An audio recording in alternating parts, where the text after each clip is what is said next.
হযরত ইব্রাহিম আলাইহিস সালামের মুখে যখন সর্বপ্রথম কথা ফুটল, তখন তিনি মাকে জিজ্ঞাসা করলেন, আমার রবকে? মা বললেন, আমি। জিজ্ঞাসা করলেন, আপনার রবকে? বললেন, তোমার আব্বা।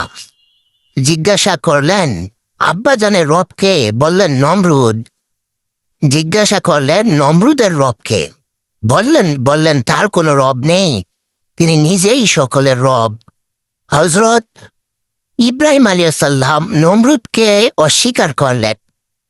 নমরুদ সিদ্ধান্ত নিল ইব্রাহিম আলাইহিস সালামকে আগুনে পুড়িয়ে দিবে। আগুনের কুণ্ড তৈরি হয়ে গেল। হযরত ইব্রাহিম আলাইহিস সালামকে আগুনে নিক্ষেপ করার সকল আয়োজন সম্পন্ন হয়ে গেল, কিন্তু তাকে আগুনে নিক্ষেপ করা হবে কিভাবে? কুণ্ডটিকে এত ভয়াবহ রূপে তৈরি করা হয়েছে যে তার কাছে যাওয়া কোনো মতেই সম্ভব নয়।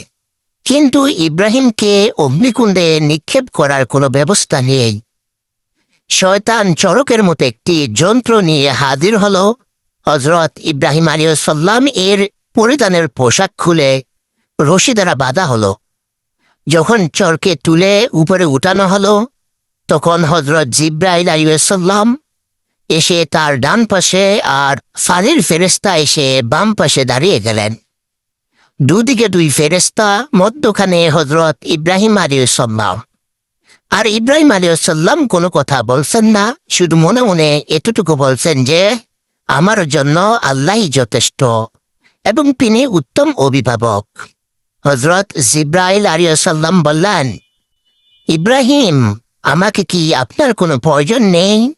ইব্রাহিম আলাইহিস সালাম আগুনে দগ্ধ হতে যাচ্ছেন, কিন্তু তার জিবরাইল ফেরেশতারও সাহায্যের প্রয়োজন নেই, ফানির ফেরেশতার সহযোগিতার কোনো প্রয়োজন নেই।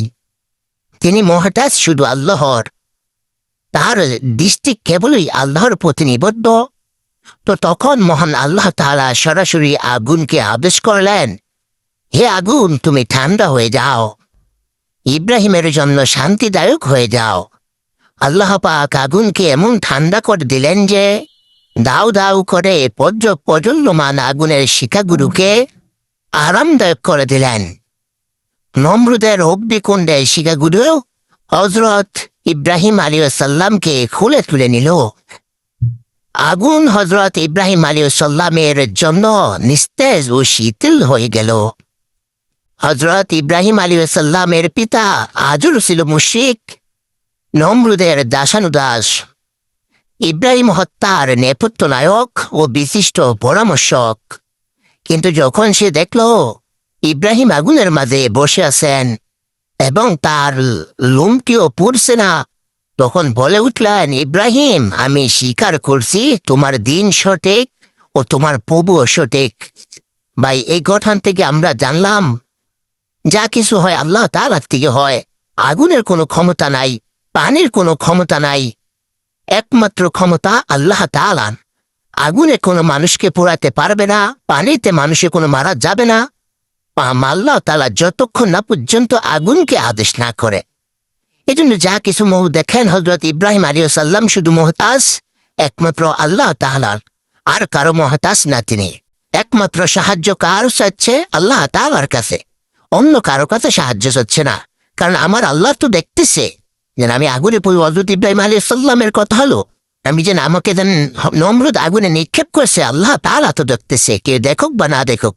এজন্য ভাই, আমরা দু চোখে যা কিছু দেখি বা না দেখি সবকিছুই মাখলুক। এই মাখলুক কিছুই করতে পারে না আল্লাহ তাআলার হুকুম ছাড়া। আল্লাহ তাআলা সবকিছু করেনওয়ালা, সবকিছু করতে পারেন এই মাখলুক ছাড়া। আল্লাহ হাফেজ। আসসালামু আলাইকুম ওয়া রাহমাতুল্লাহ।